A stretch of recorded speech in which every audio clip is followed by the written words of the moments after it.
అందరికీ నమస్కారం. రజస్వలకు కూడా కాకుండానే గర్భం దాల్చిన 11 పసి బాలిక. ఉన్న ఊరు వాళ్ళు, తోడబుట్టిన అన్నదమ్ములు సైతం పత్తి మండిలో కాల్చి చంపేశారు. నేను ఏ తప్పు చేయలేదు, నన్ను కాల్చవద్దు అని కేకలు పెట్టిన ఆ ఊరి జనాలు పట్టించుకోలేదు. ఇది సినిమా కథ కాదు, నిజంగా 700 సంవత్సరాల క్రితం నిదానంపాడు అనే గ్రామంలో జరిగిన యథార్థ సంఘటన. ఇలాంటి చరిత్ర గల తల్లి తెలుగు రాష్ట్రాల్లో ఎక్కడా లేదు. అందరికీ నమస్కారం. మన తెలుగు టేల్ ఛానల్కి స్వాగతం. శిలాదుని శాపంతో కైలాసాన్ని విడిచి భూమిపైకి దిగి వచ్చిన తల్లి, అన్నదమ్ములు తోడుగా పుట్టి గోమాతను పూజించిన కల్పవల్లి, గత జన్మ పాపంతో వచ్చిన శాపంతో పెళ్లికి ముందే గర్భాన్ని దాల్చి ఎన్నెన్నో కష్టాలను అనుభవించిన లోకమాత. ఊరు ప్రజలు అవమానించారు, అన్నదమ్ములే హతమార్చేందుకు కుట్ర పన్నారు, అగ్నికి ఆహుతినిచ్చారు. భగభగ మండే అగ్ని నుంచి ఆదిశక్తిగా అవతరించింది పార్వతీదేవి. రాళ్లగుట్టలో రత్నాల పల్లె భక్తుల కల్పవల్లిగా విరాజిల్లుతోంది. మరి పార్వతీదేవి శాపానికి గురై శ్రీలక్ష్మి అమ్మవారుగా ఎందుకు జన్మించింది? ఆమె ఎందుకు కష్టాలు అనుభవించింది? ఆమెను శపించింది ఎవరు? ఈ ఆలయం ఎక్కడ వెలిసింది? ఆలయ చరిత్ర ఏమిటి తెలుసుకుందాం రండి. పల్నాడు జిల్లాలో మాచర్ల నియోజకవర్గం దుర్గి మండలంలోని అడిగుప్పల గ్రామ సమీపంలోని నిదానంపాడులో మహిమాన్వితమైన శ్రీ నిదానంపాటి శ్రీలక్ష్మి అమ్మవారు వెలిశారు. పల్నాటి ప్రజలు ఆరాధ్య దైవం ఈ అమ్మవారు. 2 తెలుగు రాష్ట్రాలలో అనేక మంది భక్తులకు కోర్కెలు తీర్చే అమ్మవారిగా ప్రసిద్ధి చెందారు. ఈ ఆలయానికి ఎంతో చరిత్ర ఉంది. ద్వాపర యుగంలో కైలాసంలో పార్వతీ పరమేశ్వరులు కొలువుదీరి ఉండగా నారదుడు నందీశ్వరుని తండ్రి శిలాద మహర్షి దర్శనానికి వచ్చారు. అప్పుడు నారద మహర్షి శివునితో, స్వామి, నీ పుణ్య దంపతులు నాట్యం చూడాలని కోరికగా ఉంది అని కోరాడు. దానికి శివుడు, నారదా, ఈరోజు మా బదులు నందీశ్వరుడు నాట్యం చేస్తారు చూడండి అని చెప్పి నందీశ్వరునితో నాట్యం చేయమని ఆజ్ఞాపిస్తారు. శివుని ఆజ్ఞానుసారం నందీశ్వరుడు నాట్యం చేయటం మొదలుపెట్టాడు. అయితే లయబద్ధం లేని నందీశ్వరుని నాట్యం చూసి పార్వతీదేవి పగలబడి నవ్వుతుంది. అది చూసి నారదుడు నందీశ్వరుని తండ్రి శిలాదునితో, చూసావా మునివర్య, పార్వతీదేవి నీ కుమారుడి నాట్యం చూసి పగలబడి నవ్వుతుంది అని ఆయన్ని రెచ్చగొడతాడు. అది చూసి కోపోద్రిక్తుడైన శిలాదుడు పార్వతీదేవితో, తల్లి, ఎందుకు నా పుత్రుడు నాట్యం చూసి హేళన చేస్తున్నావు అని ప్రశ్నిస్తాడు. భక్తిభావంతో నర్తిస్తున్న నా కుమారుని తల్లిలా ఆదరించకుండా రూపం చూసి పరిహసించిన నీవు కలియుగంలో భూలోకంలో జన్మించి ఈ ఎద్దు మూలంగా నీ వారి చేత అవమానించబడదవు అని శపించాడు. దానికి పార్వతీదేవి, లయబద్ధం లేని నాట్యం వింత రూపం చూసి నవ్వు వచ్చింది అంటుంది. అసలు ఈ 4 కాళ్లతో ఉన్న వింత ఆకారమును గర్భాన మోసిన నీ భార్య అసలు మనిషేనా అంటూ మళ్లీ నవ్వుతూ జవాబిస్తుంది.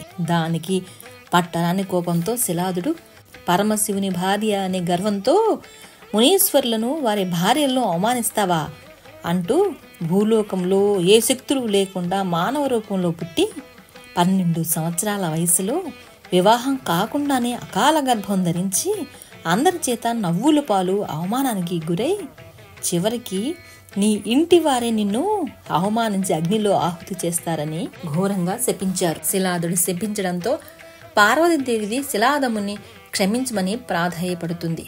అప్పుడు శిలాదుడు, భూలోకంలో పరమ నిష్ఠాగరిష్ఠుడైన శివుణ్ణి అనునిత్యం కొలిచే యాగంటి అనే కమ్మవారి కులంలో జన్మిస్తావు. నీకన్నా ముందే కైలాసంలో కామధేనువు వారి ఇంట గోవుగా జన్మిస్తుంది. అనునిత్యం ఆ కామధేనువును కొలువు. ఆ గోవు పంచకం వల్ల నీకు మాయా గర్భం వస్తుంది. ఆ గర్భంలో నందీశ్వరుడు సూక్ష్మ రూపంలో ఉంటాడు అని పలుకుతూ మీ మానవ రూపం అంతంతో శాప విముక్తి కలుగుతుందని చెబుతాడు. ఇదంతా చూస్తున్న పరమశివుడు మౌనంగా ఉండటం గ్రహించి, పార్వతీదేవి, ఏమిటి స్వామి, ఇంత జరుగుతున్నా మీరు నోరు మెదపకుండా అలా ఉన్నారు? నందీశ్వరుడు నా కుమారుడు లాంటివాడు, అతన్ని చూసి నేను నవ్వటం ఏంటి నారదా, ఈ శాపం ఏమిటి అని ప్రశ్నిస్తుంది. దానికి పరమశివుడు, మర్జితవా పార్వతి, గజాసుర మరణం తర్వాత నందీశ్వరుడు నీ గర్భాన జన్మించాలని వరం కోరగా నువ్వు వరం ప్రసాదించావు. ఇప్పుడు జరిగిందంతా విష్ణుమాయ. లోక కళ్యాణం కోసం నువ్వు భూమిపై అవతరించవలసిన సమయం ఆసన్నమైంది. దిగులు చెందకు.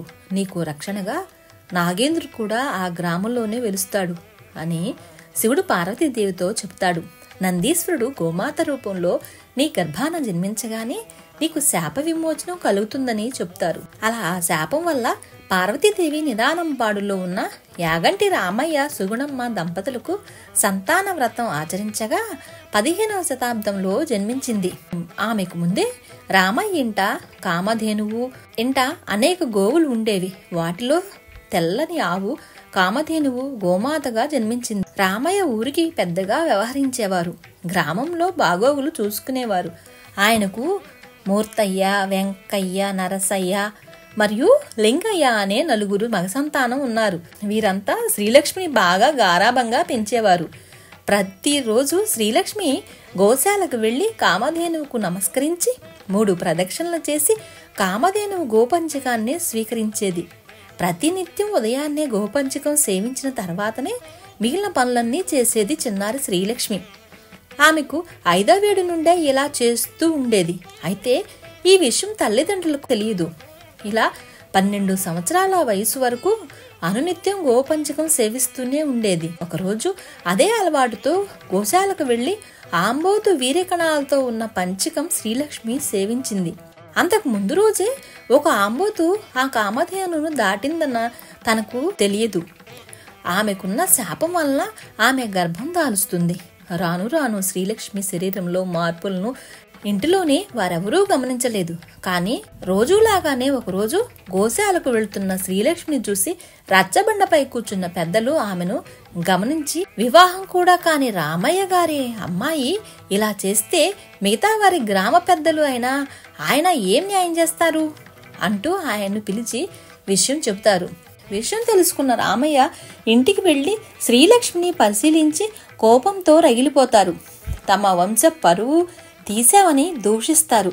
అప్పుడు శ్రీలక్ష్మి, తండ్రి నాకు ఏ పాపం తెలియదు అంటూ విలపిస్తుంది.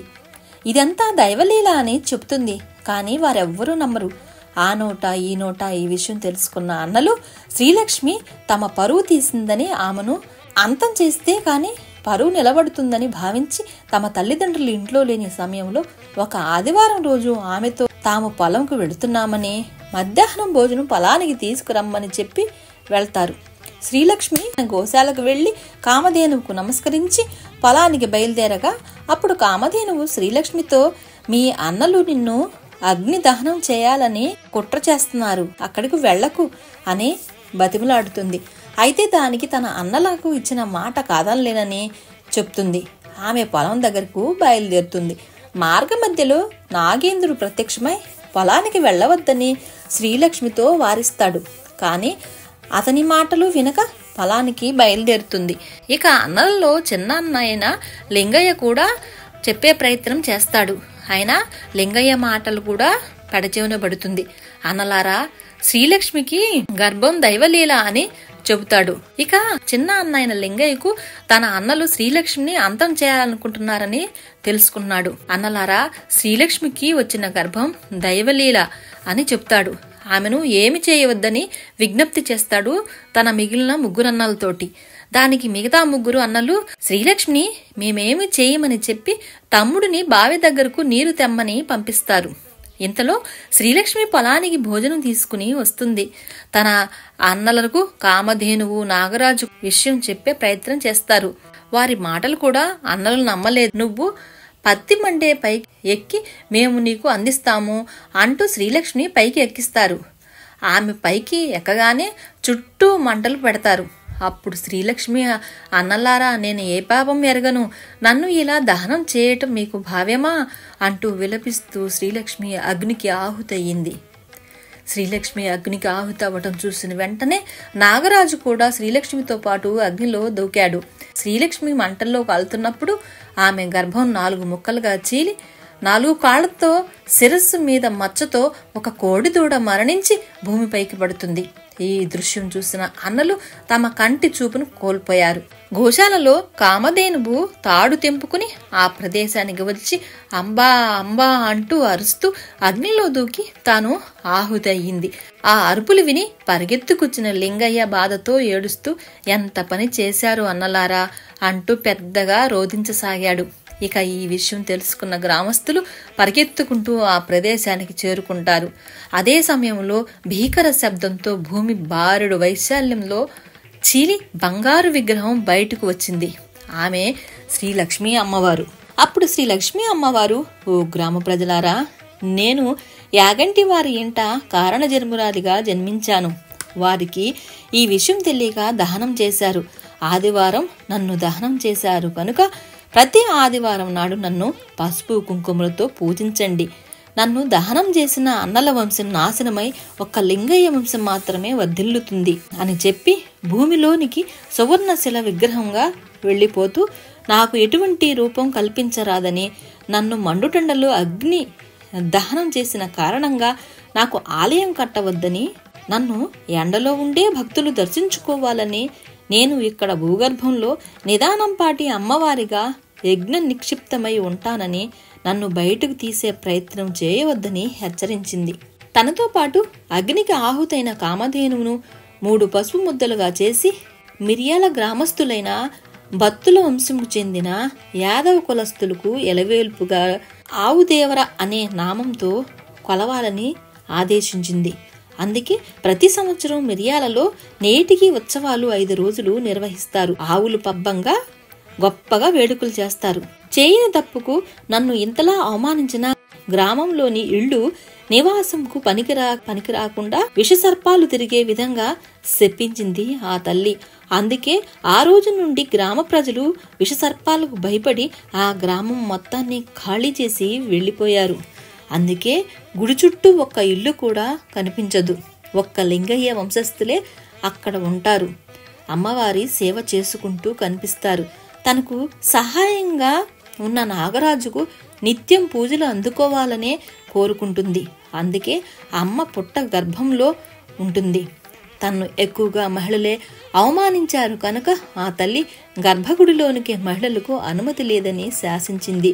కేవలం పురుషులకు మాత్రమే గేటు లోపలికి అనుమతినిచ్చింది. స్త్రీలు పాలు పొంగళ్లతో ప్రదక్షిణలు చేసి బయటనే దండం పెట్టుకుని వెళ్లాలని కోరుకుంది. అంటే తను రజస్సులు కూడా అవ్వలేదు కనుక మహిళలకు అనుమతి ఇవ్వలేదు.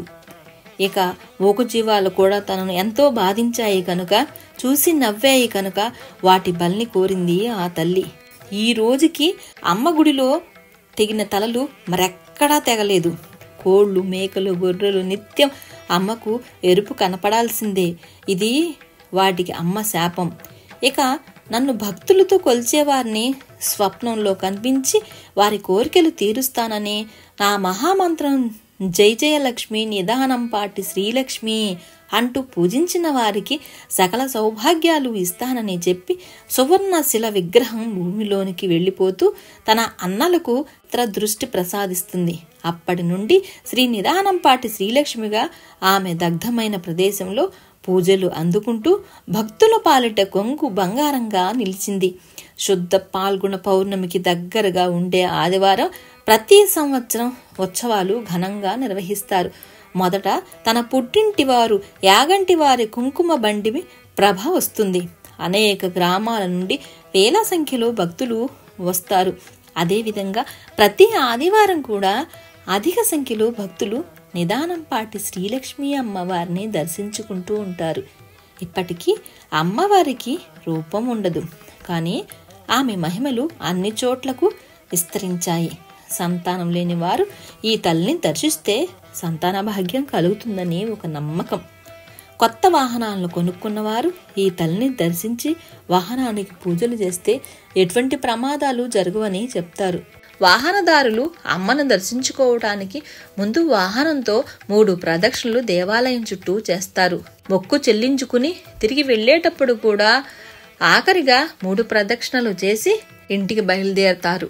ఈ ప్రాంతంలో అటవీ వాతావరణం చూడచక్కగా ఉంటుంది. నిత్య పూజలు, ఇతర నిర్మించిన సేవలు నియమంగా జరుగుతాయి. భక్తులు అమ్మవారిని దర్శించి భక్తితో ప్రార్థించి మొక్కుకుంటే కోరిన కోర్కెలు తీరుతాయి అని తెలిసి ఈ విషయం ఆ నోట ఈ నోట పాకి ఒకప్పుడు సాధారణ రద్దీగా ఉండే అమ్మ ఆలయం ప్రస్తుతం ప్రతి ఆదివారం, ప్రతి శుక్రవారం భక్తుల రద్దీతో కిటకిటలాడుతూ ఉంటుంది.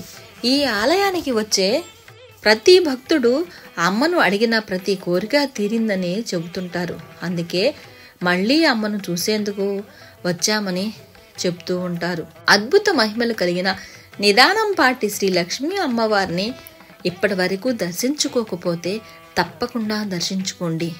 ఈ వీడియో కానీ మీకు నచ్చితే ఒక చిన్న లైక్ ఇవ్వండి. మా ఛానల్ని మొదటిసారి చూస్తున్నట్లయితే సబ్స్క్రైబ్ చేసుకోండి.